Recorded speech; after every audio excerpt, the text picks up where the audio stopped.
The great visionary Chandrababu గారండి.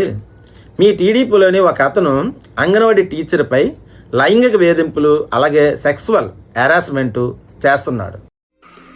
అదొక కారణం చేస్తున్నాడు సార్. వాళ్ళ తమ్ముడు కొడుకు పుట్టిన తారీఖు కానీ వాళ్ళ తల్లిదండ్రుల వివరాలు కానీ ఏమి ఇవ్వకుండా అంగన్వాడీ నుంచి వచ్చి పోస్ట్ ఇవ్వాల్సిందిగా నన్ను హెరాస్మెంట్ చేస్తున్నాడు సార్. కనీసం బిడ్డకి ఎటువంటి ఆధార్ కార్డు, తల్లికి కూడా ఆధార్ కార్డు, తల్లికి బిడ్డకి సంబంధించి ఏమీ ఇవ్వట్లేదు సార్.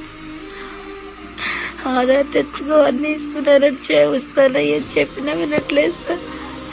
వాళ్ళ తమ్ముడు కొడుకు అన్నీ ఇవ్వాలని, ఒకవేళ ఏమి ఇవ్వకపోతే నేను తనతో పడుకోవాలి. ఎందుకంటే అతను తమ్ముడు కొడుక్కి అన్నీ ఇవ్వాలి, ఇవ్వకపోతే అతనితో ఆమెను పడుకోమని డిమాండ్ కూడా చేస్తున్నాడు. దీని అంతటికి కూడా కారణము ఎవరంటే చంద్రబాబు గారండి, మీరేనండి. మీరు అలాగే లోకేష్ గారు చేస్తున్న అకృత్యాలే దీని అంతటికి కూడా కారణం. ఇలాగే మీ కూటమి ప్రభుత్వం ప్రజల మీద దుర్మార్గపు పనులు అలాగే ప్రజలను హింసిస్తూ ఉంటే ప్రజలందరూ కూడా ఊరుకునే చూస్తూ ఉంటారు అని అనుకోకండి. ప్రజలందరూ కూడా దగ్గరలోనే మీ టీడీపీ వాళ్ళను, జనసేన వాళ్ళను నడి రోడ్డు మీద బట్టలు ఇప్పి కొట్టే రోజులు దగ్గరలోనే ఉన్నాయి అనేది చంద్రబాబు గారండి బాగా మీరు గుర్తుంచుకోండి.